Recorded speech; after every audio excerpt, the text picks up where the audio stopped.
به برنامه فراخبر خوش آمدید. در این برنامه توقف توزیع شناسنامه‌های برقی، استبداد و قانونشکنی سران حکومت وحدت ملی. دلیل اصلی توقف شناسنامه‌های برقی چیست؟ استبداد. بمب هایدروژنی کره شمالی یک باره کل امریکا را از بین میبرد. شمار از فعالان جامعه مدنی و باشنده های پایتخت در یک راهپیمایی از سران حکومت وحدت ملی میخواهند تا توزیع شناسنامه های برقی را بیدرنگ آغاز کنند. راهپیمایان به گونه اعتراض تمثال های رئیس جمهور و رئیس اجرایه را آتش زدند و سران حکومت را به پشت پا زدن قانون ثبت احوال نفوذ متهم میسازند و هشدار میدهند که هر گونه تلاش برای دستبرد در این قانون کشور را به سوی هرج و مرج میبرد. اعتراض کنندگان تاکید دارند که اگر برنامه توزیع شناسنامه های برقی با استناد به قانون ثبت احوال نفوذ تطبیق نگردد، این به معنای ترویج فرهنگ قانون شکنی و قانونگریزی در کشور است. اما چه کسان مانع توزیع شناسنامه‌های برقی شدند؟ برای بحث بیشتر در این باره احمد زکی، فعال مدنی، و عارف پشتون، عضو پیشین مجلس سنا اینجا با من هستند. خیلی خوش آمدین مهمانان عزیز. آقای زکی، تظاهراتتان از بهر چی بود در واکنش به توقف توزیع شناسنامه‌های برقی؟ به نام خداوند بزرگ عرض ادب خدمت شما جناب پشتون صاحب و بینندگان محترم شبکه جهانی تلو نیوز.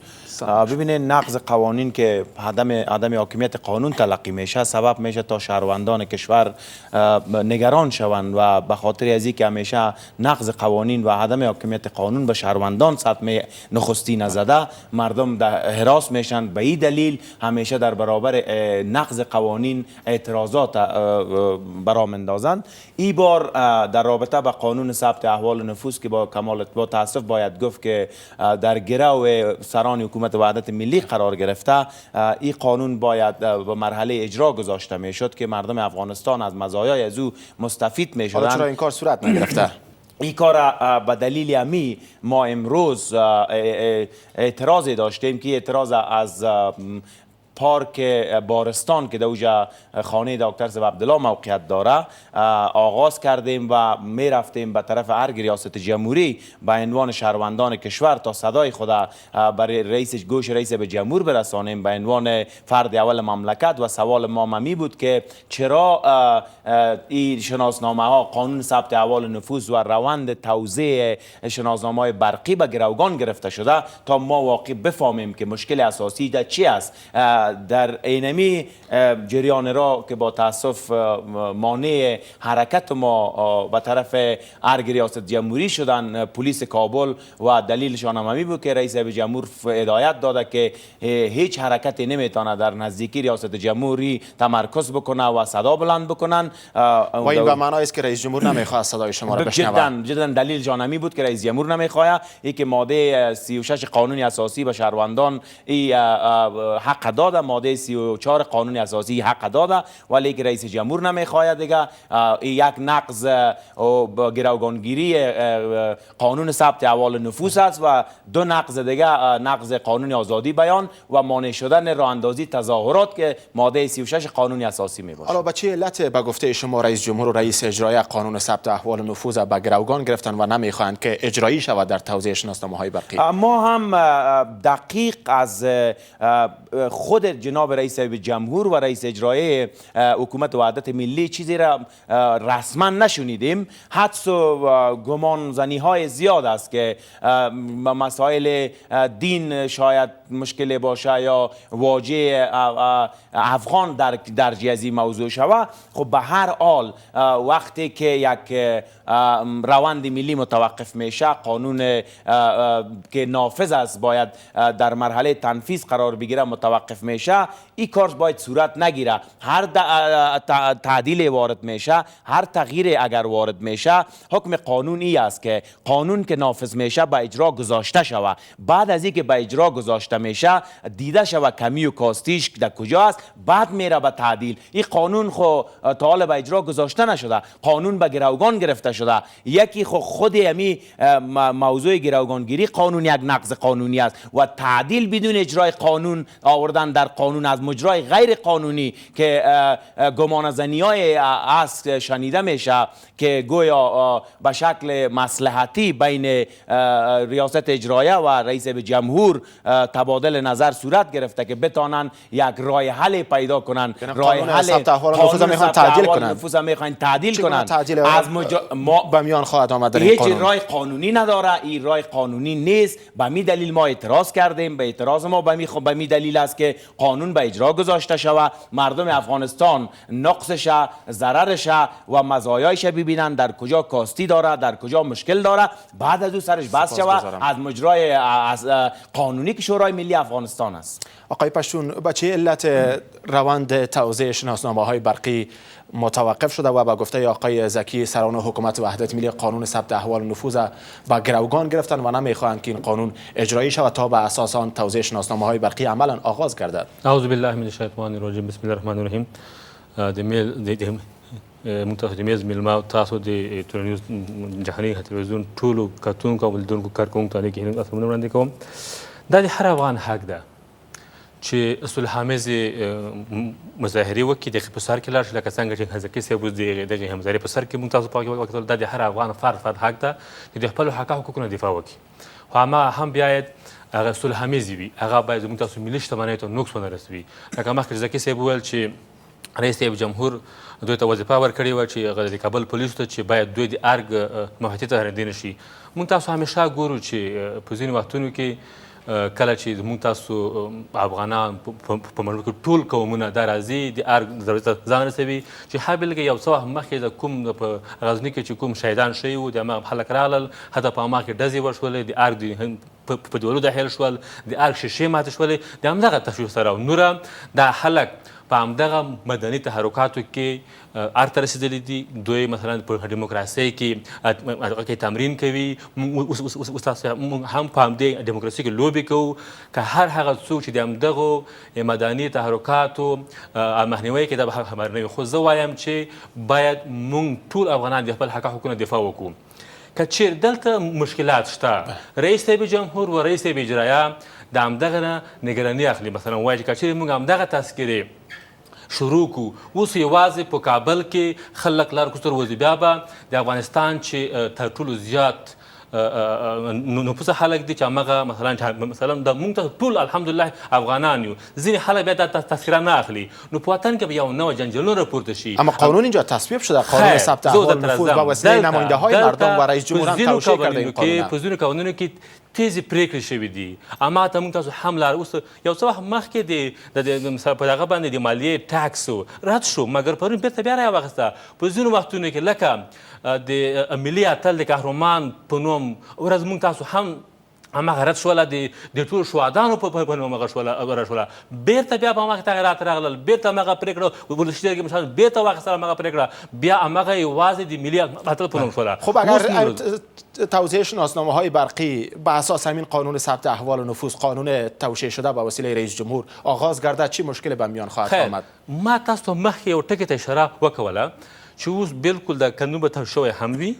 که چیرې همدغه لړۍ جریان پیدا کړي، اوس خو موږ ته وایو چې زر تر زره د شروع چې خلک تذکرې واخلي، د افغانستان یو ډېر غټ بانوپوسه قوم به مثلا ټول مثلا په مجموع کې به ځینې خلک ځینې حکومتونو هم ویلي دي چې موږ به دا تذکرې ونه اخلو. ورځه پنجشیر ته موږ تللو، پنجشیر ته تللو، د پنجشیر ځوانانو هم وویل چې که چیرې په تذکره کې د افغان نوم ذکر نشي موږ تذکره نه اخلو. یعنی مشکل در همین جاست. بخشی از مردم نمیخوان واژه افغان در برابر هویتشان درد شود. موږ تاسو هر هغه څوک چې زی یو ایرانی زی امریکا ته وایي تاسو څوک یې وایي زه ایرانی یم، تذکره کوي چې ایرانی یم. پاکستانی دی پاکستانی یم، امریکن، ایم بریټیش، ایم مثلا هندو، ایم عرب. دلته موږ تاسو څنګه ځان معرفي کول چې زه څوک یم؟ ولې نه؟ دلته یوه سوه شوې ده. کله چې زه په مشرانو جرګه کې وم همدلته نوکس د پښتنو ولې وم. د نورو قومونو ویل چې ماته په تذکره کې خپل قومیت ذکر شي، دا دوی ورسره نه ومنله. موږ ورته وویل چې نه، ځینې احساساتي سناتور صاحبان، وکیل صاحبان چې هر ځای په ځان اړول، موږ ته ویل چې د تذکرې په سر کې د افغان نوم ذکر شي، هر څه د خپل قومیت ولیکل شي، تاجک ته، ازبک ته، هزاره ته، ایماک ته، پشتۍ ته. دا دوی ورسره ونه منله چې په اخر کې دغه ټول اقلیتونه سره یو ځای شول چې فیصله وشوله هماغه کتاب کې راغله. خو اوس چې بیا هم د تذکرې په سر کې د افغان کلمه نه وي، خپله موږ تللي پرشې ته د احمدشاه مسعود چې زموږ تاسو ملي قهرمان دی، هماغه د مثلا د تلین په ورځ د پرشیر ځوانانو وویل چې تر څو پورې چې په مثلا په تذکره کې د افغان نوم ذکر شوی نه وي موږ نه اخلو. خب اگر واژه افغان درج نشه در برابر هویت مردم افغانستان، بخشی از مردم فکر میکنین که نمیخوان شناسنامه ها بگیرن؟ با گفته شما؟ بله خیلی سپاس. که چیرې دغه نوم کې ذکر نشته، همدغه نه د دواړه زموږ تاسو ملي مشران، دغه د وحدت ملي مشران همدغه رهبري نه لري. چی پاسخ دارن؟ حالا مشکل اساسی با گفته آقای پشتون همون واژه افغان است در برابر توزیع شناسنامه های برقی. اگر واژه افغان درج شود در این شناسنامه به عنوان هویت شهروندان کشور، بخشی از مردم نمیخوان شناسنامه بگیرن و رئیس جمهور رئیس اجرایی هم از ترس همین یک بخش از مردم این روند متوقف ساختن. ببینین وقتی که ما نهادهای قانونی و رسمی داریم، مجلس نمایندگان و مجلس اعیان سنای افغانستان که شورای ملی میشه و نمایندگان ما نماینده‌های منتخب مردم افغانستان هستند، این یک اصل است، این قانون است، ما انتخاب میکنیم، روان میکنیم، اونا در چوکات قانون صلاحیت دارن او تصمیم بگیرن به نمایندگی از مردم افغانستان. این تصمیم گرفته شده، این قانون نافذ شده. هر حرکتی که سطح واقع شود فرارای تنفیذ قانون خودش جرم است. درست است که ایرادها، سوالها، خواهشها این باشه پیش وطندارای ما، پیش شهروندای افغانستان. این قانون به اجرا گذاشته شود، شورای ملی انتخابات بعد از انتخابات گذاشته شود که از طریق با استفاده از این شناسنامه‌های برقی شفافیت در انتخابات ما شاهد باشیم، یک انتخابات شفاف و سپری بکنیم، یک پارلمان یا شورای ملی در مجموع. اما آقای زکی چرا قانونگذاران حالا در برابر قانون تصویب شده به وسیله خود خاموش هستند؟ با تاسف باید گفت که یک مشکل در افغانستان است که شهروندا خو هستند ولی شهروند مسئول باید باشند. اینمی مسئولیت پذیری فعلا در شورای ملی هم با تاسف که دیده نمیشه. ای که قانون تصویب کردن و وظیفهشان است از تطبیقش هم نظارت بکنن. یک بخش وظیفه خود انجام دادن، در بخش دیگهش کوتاهی و نارسایی میکنن که نباید چنین بکنن. وظایف پارلمان کشور همی است که قوانین تصویب میکنن و از تطبیقش هم اطمینان حاصل کنن و روند تطبیقش هم اینا بازرسی بکنن و زمان این کار انجام نمیتن. این بیانگر چی است؟ زمان مجلس این گونه موضع‌گیری در برابر قانون تصویب شده به وسیله خود دارن، این بیانگر چی است؟ ببینید مجلس تا به حال بعد از اینکه قانون تصویب کرده مخالفت هم نکرده. قانون مجلس تصویب کرده ولی آل نگفته که ما پشیمان شدیم، اشتباه کردیم و باید این مورد بررسی قرار بگیره، ارزیابی یا تعدیل شود. قانون و مجلس واکنش منفی نداشته در رابطه با تنفیذ قانون. اما و همشهریان شهروندای افغانستان حق دارن ایراد داشته باشند در چوکات قانون. آقای پشتون گفت که بخش از مردم افغانستان نمیپذیرن این قانون. خب بخش مردم افغانستان در پارلمان افغانستان اینا نماینده دارن، در انتخابات رأی دادن. رئیس جمهور و اشرف غنی از کجا رأی گرفت؟ اکثریت رأی دکتر صاحب اشرف غنی از ولایات پشتون تبار ما هستند دیگه. رأی از کجا گرفتن؟ وقتی که دکتر صاحب اشرف غنی رأی میگیره رئیس جمهور میشه که ما او را قبول داریم، طبیعی است که وکلای پارلمان هم رأی از اموجه میگیرن میان به پارلمان. وقتی که به اساس رأی میاین به شورای ملی پس باید اعتماد کنیم بالایشان که و با تصویبشان اعتنا. در غیر از او این بی‌اعتنایی در برابر قانون است، در برابر انتخاب خود ماست، در برابر رأی خود ماست که نمایندای ما رو به پارلمان و شورای ملی روان کردیم و بعد اگر به مذاق ما بر نمیخوره وفق میل ما نمیباشه با صدا بکشیم تمام روند ملی بر هم بخوره. با گفته آقای زکی حالا نماینده های مردم در مجلس به نمایندگی تمامی مردم افغانستان تصمیم گرفتن و فیصله کردن. حالا باید همه مردم بالای این نماینده های اعتماد کنن و بپذیرن قانون ثبت احوال نفوذ تا توزیع شناسنامه برقی آغاز کرده. اول خو جناب ډاکټر صاحب اشرف غنی واځي پښتونخوا نه ده اخیستي. هغې د افغانستان په څلور ولایتونو کې ټاپ رااخیستې وه. هماغه اوس د ټولو افغانانو ولسمشر دی. د یوه موضوع ده. د هغې سره په څنګ کې قوانین کله چې نافذیږي یا تصویبیږي د خلکو د ګټو په خاطر چې د خلکو حقوق په ما کې خوندي شي. ګورئ ما مخکې اشاره وکوله چې د افغانستان دغه دوه مشران چې ډاکټر صاحب عبدالله او ډاکټر صاحب اشرف غني دي، یوې رئیس اجرایه بلې منتخب ولسمشر ده. دا د دغه نه په بهراز کې نه دي چې مثلا یو شپږ اووه نفر دې راشي په کابل کې د دوه ټایرونو ته ور ورکړي یا دوه عکسونه وسوځوي. دوی دغه په بهراز کې چې چیرې دغه افغان کلمه په دغه قانون کې یا په تذکره کې ذکر نشي، هغه لوی لارې به بندې شي، زیات نقصانونه به رامنځته شي. هماغه د هماغه نه په حراس کې دي. مګر دلته راشه دوه ټایرونو ته ور ورکه یا شعار ورکه، دوه عکسونه وسوځوه. دغه نه هېڅکله دوی په تشویش کې نه دي. تشویش دی لوی لارو بندول د افغانستان د پرېکون هغه د موضوع ده. آقای زکی ببینید قوانین بر مبنای اراده جمعی شکل میگیره. قوانین بر مبنای اراده جمعی شکل میگیره. هر نوع صد واقع شدن در برابر اراده جمعی یعنی بی‌اعتنایی در برابر جمع مردم افغانستان است. شورای ملی تصمیم میگیره، قانون به تصویب میرسانه، رئیس جمهور توشیح میکنه، جریده رسمی نشر میشه، شورای وزیران فرمان صادر میکنه. چی باقی مانده؟ قانون تصویب شده، به خاطر تعدیل آوردن در قانون، به خاطر تغییر در قانون مجاری قانونی باید طی شود. نه زورگویی، نه مانع ایجاد کردن و نه تهدید و نه ایجاد هرج و مرج در کشور. امروز که ما رفتیم در اعتراض علیه گروگانگیری قانون به خاطر تنفیذ قانون که در او منافع ملی نهفته است، متضمن منافع ملی است، صدای ما را کشیدیم. نه بر علیه ازی که هر چی که بوده امروز تا امروز هم مردم افغانستان در تذکرهایشان در پاسپورتشان واژه افغان ذکر بوده. چه اعتراضی وجود داره؟ شما شاهد تظاهرات بوده، شما شاهد جنگا بوده، شما شاهد نخواستنهای اعتراضات بودیم. نه، تا امروز هم که در پاسپورت ما واژه افغان ذکر بوده، اما مردم افغانستان تصمیم گرفتن که امی واژه نباشه. به تصمیم مردم است احترام گذاشته شود. وقتی که دوستا اعتراض دارن از مجرای قانونی وارد شوند، نه از مجاری غیر قانونی. این مصلحت ها بوده،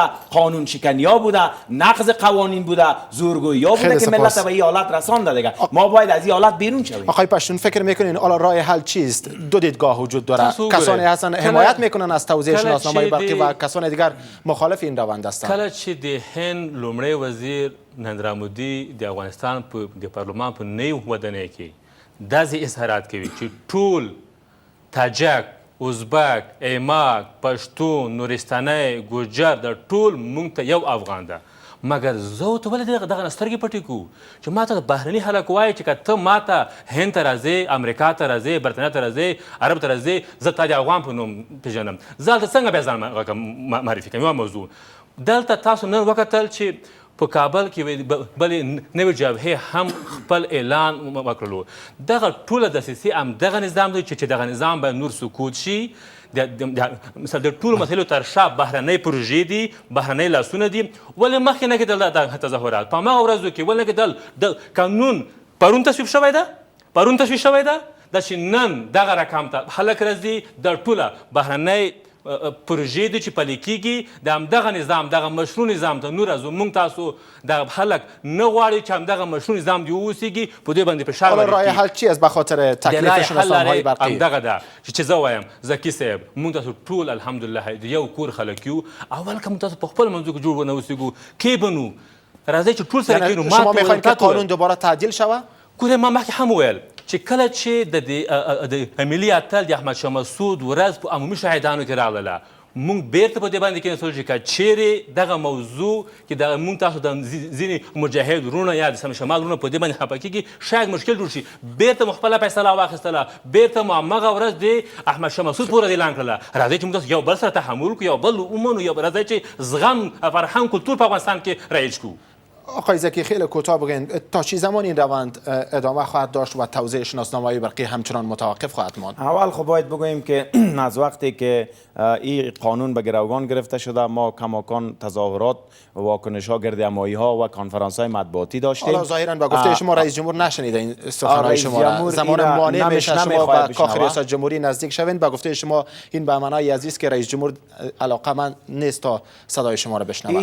یک موضوع است ای که واژه افغان ذکر باشه یا نباشه این قدر ما ایره جدی نمیگیریم، ولی که قانون وقتی قانون چه فیصله کرده ایره ما جدی میگیریم. حالا بخش دیگر از مردم به گفته آقای پشتون میخواین قانون تعدیل شود. اگر قانون ذکر میشد که واژه افغان باشه ما هیچ مشکل نداشتیم، ولی که قانون ذکر شده واژه افغان، دولت اسلامی افغانستان ذکر شده، ای امروز با همی کیف پس در برابر خواست کسان مخالف این قانون هستن چه کار باید صورت بگیره؟ ما فقط از چگونگی قانون دفاع میکنیم. خب کسان مخالف این قانون هستن در برابر از اونها چه کار باید صورت بگیره؟ کسایی که مخالف قانون هستن صبر بکنن، انتخابات برگزار شود، کمپاین بکنن از طریق وکیلای خود از راه قانون بیان تا اون زمان وقتی که تحمل پذیری نباشه نسبت به قانون، همگرایی نباشه نسبت به اراده مردم، احترام نباشه نسبت به اراده جمعی، او پذیرش نباشه، خب طبعا هرج و مرج ایجاد میشه. وقتی که امروز در رابطه با این قانون یک طرف افغانستان صدا بکشه، فردا در رابطه با قانون دیگه طرف دیگه افغانستان صدا بکشه، این فرهنگ تعدیل و فرهنگ غربت قانون، فقر قانون به وجود میاد. ما باید قانون غنی بسازیم ولی در راستای غنامندی هرچی بیشترش بکشیم، نه ای که قانون با گروگان بگیریم و متوقف، قانون اجازه بدیم عملی شود و در راستای غنامندیش هر تعدیلی را میتونیم از مجرای قانون وارد کنیم. یعنی شناسنامه‌های برقی به اساس این قانون باید آغاز شود. این قانون از هیچ دلیلی برای گروگان گیریش نیست. درست است که هر شهروند افغانستان حق داره زمانی روند آغاز گرده، پس از آن فکر میکنین ممکن است این قانون تعدیل به میان بیاید؟ بدون شک بدون شک. دو سلس مجلس نمایندگان در پارلمان آینده کشور رای بده با رایزنی بگذارن، تعدیل وارد میشه، کدام مشکل نیست. این خدا ناخواسته ما حالا قانون باید تنفیذ شود، ما در برابر از استاد شویم که این خوش نداریم، علاقه نداریم، این خب با رای حل نیست، ما به جایی نمیرسیم. به خب اگر شناسنامه‌های برقی به اساس این قانون آغاز گردد و بخش از مردم افغانستان به اساس این قانون صاحب شناسنامه‌های برقی گرده و پس از آن این قانون تعدیل گردد به گفته شما، در اون صورت فکر نمی‌کنید یک دوگانگی در توزیع شناسنامه‌های برقی در میان خواهد آمد؟ هر حرکتی اگر این تعدیل آل وارد شود از مجرای قانون نشه، بدون شک در آینده هر قانون دیگه که به وجود بیاید مخالفت ها در برابرش است. چرا قانون نشد دیگه؟ قانونی که حاکم نشد و قانون نیست. قانون یعنی حاکم، مبناش اراده مردم است، حاکمیت داشت، قانون است. خیلی سپاس. دلته یو موضوع شته، دلته څوک د قانونو په خبره کې نه دي. زموږ تاسو ځینې ملي شورا وکیل صاحبان، ځینې جامعه مدني فعالان کله چې د ولسي جرګې د انتخاباتو په پیل کېدو ولې د هر څه کمپاین کوي چې په خپل قومونو کې هغه پیدا کړي، نفوذ پیدا کی، سبا لپاره د خپل خلکو نه رای واخلي، مګر ملي وحدت تکا تکا کوي. خیلی سپاس آقای زکی.